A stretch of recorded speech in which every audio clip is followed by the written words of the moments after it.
देश की संपत्ति बेच के तुम सरकार चला रहे हो, तुमको डूब मरना चाहिए। मोदी जी ने छल और कपट से किया। ये देखो झोला लेने वाला आदमी है, यहाँ से निकल गया तो दिल्ली गया, यहाँ सब तहस नहस कर दिया, अब दिल्ली में तहस नहस करना चाहते। अब ये बकवास करने वाले प्रधानमंत्री है। भैया कभी आपने देखा है कि 80 साल की बूढ़ी औरत को वहाँ लाइन पे लगा दिया है? हमारे युवा पढ़े लिखे गरीब इंसान कैसे माँ बाप पढ़ाते होंगे, उनको 4 साल के लिए आर्मी में रखते, ये कोई रीत है?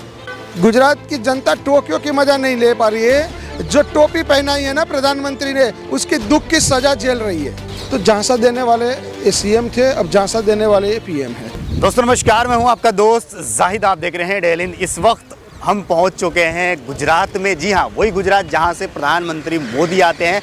यहाँ पे जो है हमारे साथ तमाम गुजरात की जो है जनता जुड़ी है, इनसे जुड़ेंगे और जानने की कोशिश करेंगे कि जिस तरीके से सरकार जो नीतियाँ बना रही हैं उसके ऊपर यहाँ की जनता क्या सोचती है। हालांकि बाहर आप जाएंगे, जब आप गुजरात से बाहर निकलेंगे तो आपको जो है काफ़ी ज़्यादा गुजरात मॉडल और गुजरात के बारे में बताया और दिखाया जाएगा। लेकिन ज़मीन पर क्या है, जनता क्या सोचती है, वो हम आपको दिखाएंगे। आपको पता है कि अभी सरकार ने एक स्कीम लाई है अग्निसेना, जिसके विरुद्ध में जो है देश के तमाम अलग अलग जगह, अलग अलग शहर में आपने देखा होगा कि जो स्टूडेंट है, जो युवा हैं, वो तोड़ फोड़ कर रहे हैं, आगजनी कर रहे हैं। कई जगह पे जो है पूरे ट्रेन को फूंक दिया गया है, कई जगह पे जो है पुलिस स्टेशन को जला दिया गया है, तो कई जगह पे जो है पुलिस के ऊपर पथराव हुआ है, तो कई जगह पे जो है बस को फूंका गया। तो मेरे साथ यहाँ पे जो है तमाम गुजरात की जनता, वही जनता जहाँ से मोदी जी आते हैं। सबसे पहला सवाल है, सर थोड़ा सा इधर की तरफ आ जाइएगा।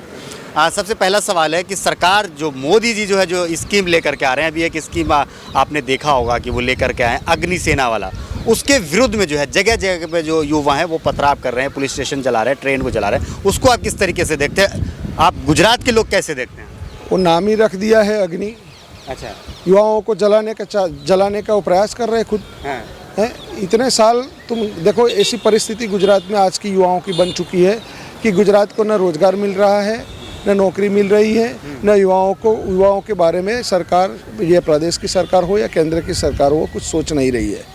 वो क्यों नहीं सोच रही? वो अच्छे अच्छे वादे देना है, अच्छा विकास करना है, ऐसी बात में भरमाने का काम कर रही है। और आज से नहीं, जब वो गुजरात के मुख्यमंत्री थे तब से ये सारी चीज़ चल रही है। आप कहीं गुजरात में जाके बोलेंगे कि यहाँ एक इंटरनेशनल एयरपोर्ट बनेगा, इंटरनेशनल एयरपोर्ट की जगह पे आज वही मिट्टी है, वही धरती है, कुछ भी काम नहीं हुआ। तो झांसा देने वाले ये सीएम थे, अब झांसा देने वाले ये पीएम है और उनके सारे प्रधानमंत्री है। इसी गुजरात मॉडल के नाम पे जो है सीएम से पीएम बन गए, आप कह रहे काम नहीं हुआ है। बहुत बढ़िया, अच्छी बात है आपने कहा कि सीएम से पीएम बन गया। अपेक्षा और आशाएं, देखो एक कुदरत का नियम है, प्रकृति का नियम है कि थोड़ा चेंजेस होता है। गुजरात के लोगों को लगा कि बातें कर रहे हैं, ऐसा हो जाएगा तो हम स्वर्ग में चले जाएंगे। हैं अब ये भाई साहब खुद स्वर्ग में चले गए, हमको नर्क में देखे चले गए। हैं ये रिवर फ्रंट बना है, अच्छा लगता होगा, आप जाएंगे पूछेंगे रिवर फ्रंट में। लेकिन मैं पूछना चाहता हूँ, गुजरात के लोगों को पूछना चाहता हूँ, अहमदाबाद डिस्ट्रिक्ट, खेड़ा डिस्ट्रिक्ट, आनंद डिस्ट्रिक्ट को पूछना चाहता हूँ कि कितने गाँव में पानी घुस जाता है और उसकी जो फसल है वो बर्बाद हो जाती है, क्योंकि नदी इतनी चौड़ी थी, उसको सुकड़ी कर दिया। यहाँ टोक्यो बनाने के चक्कर में किसानों को ख़त्म कर दिया है। तो तुम्हें शहर को अच्छा करने के लिए गांव को गंदगी में परिवर्तित कर दिया। ये मोदी साहब की मॉडल है। मोदी साहब का मॉडल आज की तारीख में अगर देखा जाए तो जैसे आप सर्वे करते हैं ना, सर्वे आप भी और भी लोगों से पूछेंगे तो पता चलेगा कि प्रधानमंत्री मोदी हैं, अगर किए होंगे तो कुछ सोच के किए होंगे। उनके जैसा नेता देश में कहाँ है? अच्छा, आप लोग भी यही कहेंगे उनके जैसा देश में नेता कहाँ है? हम बोले पूरी दुनिया में उनके जैसा नेता नहीं है। हमारी इकोनॉमिक कंडीशन देख लीजिए, मनमोहन सिंह थे तब बोल रहे थे ये मौन प्रधानमंत्री है, अब ये बकवास करने वाले प्रधानमंत्री है। भैया कभी आपने देखा है कि 80 साल की बूढ़ी औरत को वहाँ लाइन पे लगा दिया है? हैं आज तो गुजरात में रोज एक दो नहीं, 2 5 10 15 लोग, बच्चे छोटे छोटे बर्थडे किडनैप हो रहे। पुलिस क्या करती है? हम लोग प्रोटेस्ट कर रहे हैं राहुल गांधी के बारे में, हमारे नेता को तुम अब सोच लीजिए भैया, अगर है तो इसको 3 दिन 4 दिन नुपुर शर्मा के बारे में अगर हम बात करें, उनका जो एक स्टेटमेंट आया था मोहम्मद साहब के बारे में, जिसके वजह से जो है जगह जगह पर प्रोटेस्ट भी हुआ था, लेकिन प्रधानमंत्री मोदी ने किसी तरीके से जो है इसके ऊपर कोई बयान नहीं दिया है। बस ये मैं आपको ही कहना चाहता हूँ, आपने मेरा जो सवाल था वही कह दिया कि नुपुर शर्मा को सिक्योरिटी मिल रही है, हम लोगों को लाठी मिल रही है। ये देश का तंत्र है, ये मॉडल है, गुजरात मॉडल पूरे देश में चल रहा है। क्यों बिहार में कल ट्रेन जल गई, क्यों दंगे हो रहे हैं? आप लोग हिंदू और मुसलमान के बात करके बांटने का काम कर रहे हैं, बंटवारे का काम कर रहे हैं। गांध की जनता, गुजरात की जो जनता है वो टोक्यो की मजा नहीं ले पा रही है। गुजरात की जनता टोक्यो की मजा नहीं ले पा रही है। जो टोपी पहनाई है ना प्रधानमंत्री ने, उसकी दुख की सजा झेल रही है। अच्छा, उसकी दुख की सजा झेल रही है। आप किस तरीके से देखते हैं? प्रधानमंत्री मोदी के आपके यहाँ से आते हैं, गुजरात से आते हैं, प्रधानमंत्री सीएम थे, पीएम बन गए हैं, आने वाले वक्त में जो है यहाँ पर चुनाव है, तो उसको आप किस तरीके से देखते हैं? क्या लग रहा है किसका डंका बजने वाला? प्रधानमंत्री मोदी का ही डंका बजेगा या किसी और का नहीं बजेगा? नहीं, देखो गई दफे भी 8-10 सीट से रह गई थी। गुजरात में कांग्रेस है और वो क्या है, थोड़ी पावर के हिसाब से किसी को दम मार के, किसी को क्या मार के ऐसे होता है, ऐसा नहीं होता। चेंजिंग प्रजा चाहती तो करने देना चाहिए।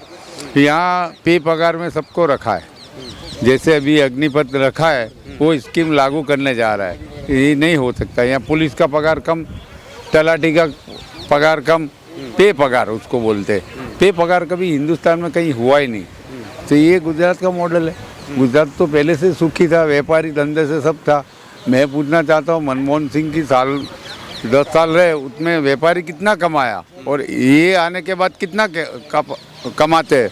वो व्यापारी को पूछो। व्यापारी नहीं कमा, एक भाई साहब कह रहे हैं कि व्यापारी नहीं कमा पा रहे हैं। अंबानी अडानी को देखिए कितना कमा रहे हैं। वही है ना, हमारा नेता राहुल गांधी जी यही कह रहे हैं कि अदानी को, अंबानी को, ये सारे लोगों को वो बहुत बड़ा बना रहे हैं। आप सोचिए, आप उड़ता पंजाब की बात कर रहे थे ना, एक गुजरात उड़ता पंजाब नहीं है।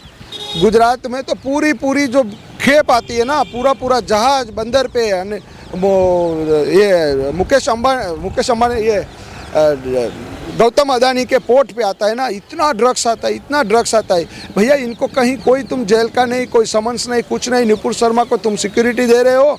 हम लोग जब प्रोटेस्ट कर रहे हैं कि भाई राहुल गांधी को क्यों 3-4 दिन क्यों पकड़ते हो, इसके बारे में, हमारे नेता के बारे में हम डराया जा रहा है। 100% डराया जा रहा है।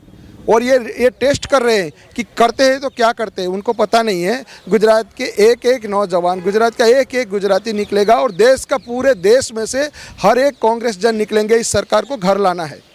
और कांग्रेस यहाँ पे आ रही है, वापस आ रही है। सरकार बनाएगी गुजरात में कांग्रेस। सरकार डंके की चोट पर बनाएगी और 50-60 सीटों तक बीजेपी अंदरूनी उसने करवाई हुई सर्वे के मुताबिक 50-60 सीटों पे आ चुकी है। हमारे प्रदेश अध्यक्ष तो कह रहे हैं कि 60 सीटों से ज़्यादा नहीं आएगी, लेकिन हम तो, हमारा अपना सर्वे कह रहे हैं कि 50-60 सीटों से ज़्यादा नहीं आएगी। इसलिए ये तो भाजपा का गढ़ माना जाता है। कैसे आप? भैया मैं यही तो बोल रहा हूँ, ये कांग्रेस का गढ़ था। ये कांग्रेस का गढ़ था। आज की जो सरकार है, मोदी जी ने छीन लिया। नहीं, मोदी जी ने छल और कपट से किया। और दूसरी बात, ये देखो, झोला लेने वाला आदमी है, यहाँ से निकल गया तो दिल्ली गया, यहाँ सब तहस नहस कर दिया, अब दिल्ली में तहस नहस करना चाहते। भैया देश की संपत्ति बेच के तुम सरकार चला रहे हो, तुमको डूब मरना चाहिए। अच्छा। उनको डूब मरना चाहिए, उनकी पूरी सरकार को डूब मरना चाहिए। ये गुजरात की जनता, ये गुजरात की जनता की आवाज़ है। गुजरात की जनता की आवाज़ है। गुजरात की जनता जो महंगाई से त्राहिमाम है, युवाओं जो शिक्षित बेरोजगार है, उनकी आवाज़ है। वो कहते हैं कि देश की सरकार देश में और प्रदेश में पूरी तरह से फेल है और अपनी बात जोर जुल्म की टक्कर से बात मनवाना चाहती है। इसको ज़्यादातर गुजरात की जनता सहन नहीं करेगी, देश के नौजवान सहन नहीं करेंगे, देश की आम जनता। क्या नाम है आपका? मेरा नाम पंकज कुमार झाला है। अडानी जी को 50 साल का एयरपोर्ट उनको लीज पे देते और युवाओं को 4 साल में अग्निपथ में लेते। ये कौन सा कायदा है? अडानी अंबानी को रोजगार नहीं दे रहे हैं मोदी जी, तो कुछ स्कीम लेकर आए तो उसका भी आप लोग विरोध तो कर रहे हैं। 50 साल का एयरपोर्ट सब लीज पे देते और हमारे युवा पढ़े लिखे गरीब इंसान कैसे माँ बाप पढ़ाते होंगे? उनको 4 साल के लिए आर्मी में रखते। ये कोई रीत है? ऐसा कभी नहीं होता है ना। तो ये गलत बात है। आपने इतना सारा सब कुछ देश में बेचा करा तो भी वो पैसे कहाँ गए हैं? सोना बेचा, वो बेचा, ज़मीन बेचा। अगली सरकार ने तो कुछ नहीं बेचा, तो अभी चला आया था। आप बेच के भी सही कर नहीं पा रहे हिंदुस्तान को, तो क्या करोगे आप? रेलवे से लगा, सब जगह महंगाई कर दी। इतना पैसा गया क्या, संभाल नहीं पा रहा। आज पब्लिक पिसा रही है हेल्थ में, पब्लिक पिसा रही है एजुकेशन में। ये दोनों फ्री करना चाहिए, तो माँ बाप को राहत मिले गरीब लोगों जगह पे तो राशन फ्री में मिल ही रहा है को। गुजरात राशन क्या है, राशन का को रोजगार दो ना, राशन नहीं चाहिए फ्री, हाँ। रोजगार दो, वो तो अच्छा लाके खाएंगे। तो दे तो रहे हैं रोजगार, क्या नाम है, भर्ती निकाल रहे हैं। भर्ती ऐसा 4 साल के लिए कौन रहेगा, फिर 4 साल के लिए जीरो बाद में, तो दूसरी जगह नहीं जाएगा। युवा वहाँ जाएगा तो उसकी ज़िंदगी का रोजी रोटी लेना है, तो दूसरी कंपनी में जाएगा, पुलिस में जाएगा, दूसरी जगह जाएगा ना। वहाँ क्यों जाएगा 4 साल के लिए? 4 साल के लिए नहीं। बाकी जो है आपको और भी नए लोकेशन पे जाएंगे, वहाँ पे दिखाएंगे कि जनता जो है, जो गुजरात की जनता है, वो किस तरीके से देखती है। जो प्रधानमंत्री मोदी बाहर जाकर के बड़ी बड़ी बातें करते हैं, लेकिन जो उनका ही घर है गुजरात, वहाँ के लोग जो है किस तरीके से देखते हैं। आपको क्या लगता है? इस वीडियो के नीचे कमेंट सेक्शन, इस वीडियो के नीचे जाइए और कमेंट करके अपनी राय जरूर दें। वीडियो को अगर आपको अच्छा लगा हो तो इसे लाइक और शेयर जरूर कीजिएगा। जय हिंद, जय भारत, अपना ख्याल रखिए, हंसते रहिए, मुस्कुराते रहिए। धन्यवाद।